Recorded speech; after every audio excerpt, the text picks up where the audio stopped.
When I'm late, Grieks, wat bij Homerus. I'm late. Teksten behandelen op de film. Ik speel nu 2 of 3 leerlingen apart en ik ben heel duidelijk herkenbaar als één leerling A, B of C, denk ik. Want als B doe ik een mutsje op en bij C doe ik een basketbal in mijn handen. Dan weet je in ieder geval welke leerling je voor je hebt. Nu ben ik leerling A, de meest normale, denk ik maar.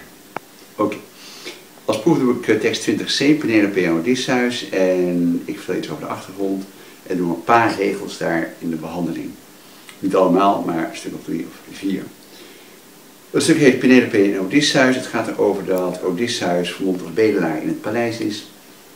Penelope heeft hem uitgenodigd en die vraagt aan hem wie die is en waar hij vandaan komt. En dan gaat Odysseus een leugenverhaal ophangen.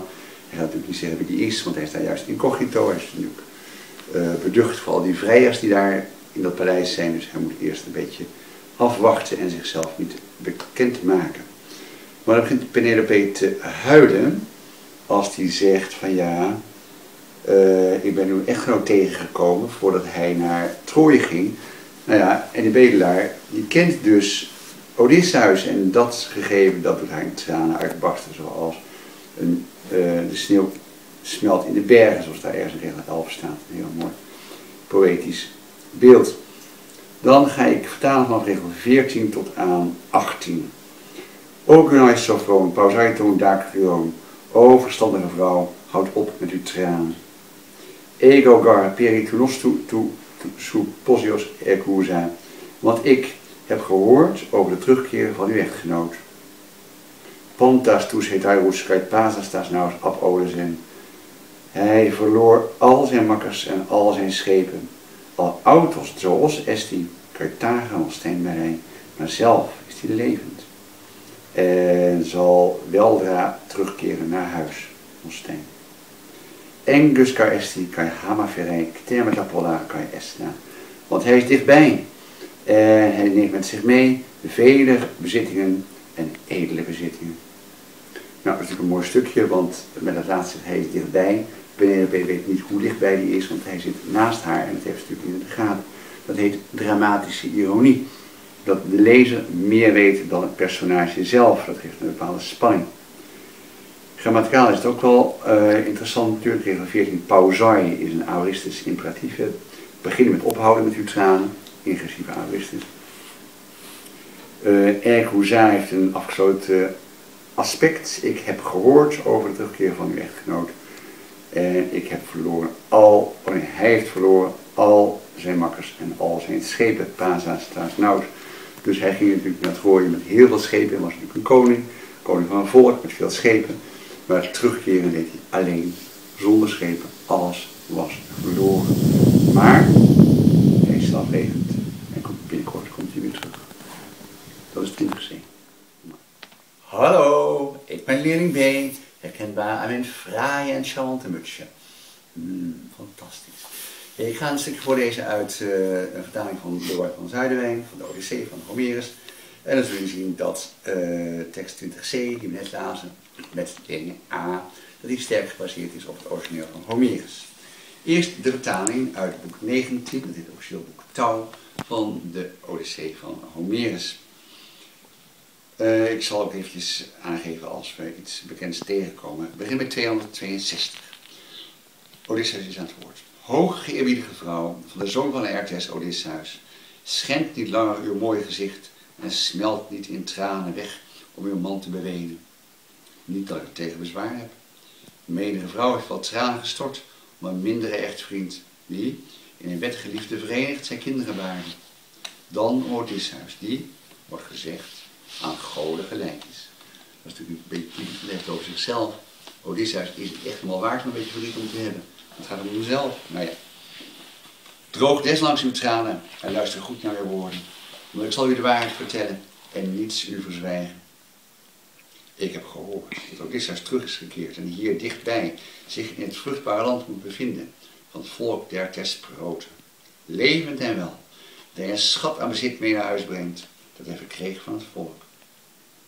Hij verloor zijn trouwe gezellen en zijn boogvormige schip op zee in de wijndonkere golven, Toen heeft van het eiland Thrinakia wegvoer, want Zeus en de zonnegod stortten hun toorn op hem uit, daar in Sfee, door zijn mannen gedood was. Allen vonden de dood in de aldoor ruisende golven en, op de kiel van zijn vaartuig gezeten, spoelden de golven hem op het eiland der Phaiaken, die na aan de goden verwant zijn. Dan zegt hij, en dan moet ik even opletten, Allah go'u men pauzai. Pauzai houdt op, hè. Go'u met gejammer. E meio de Suntio Muton, en luister naar mijn verhaal. Nemer Theosgar toi mutazomai u de epikuizo. Want ik zal naar waarheid aan u vertellen en ik zal het niet verbergen. Hoos, erde, Odysseus ego, perinos tu accusa, angu. Dat ik heb gehoord over de terugkeer van Odysseus, Angu, die dichtbij is. Tes protonandroon en pionidermooi in het rijke volk, rijke land van de Thesprotische mannen, zo levend. Autar agai Camelia Polaca Estla, maar hij brengt mee Camelia, dat staat in Pallas als themata, als bezittingen, hier Camelia, schatten, Polaca Estla, vele en edele, uit dit zoon Anadermo, zijn meenemend van het volk.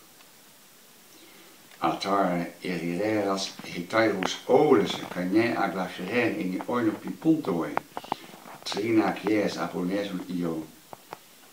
Maar zijn trouwmakkers oleze verloor hij, caine en glaferen en zijn gebogen schip, eni oinopi pontoi in de wijnkleurige zee.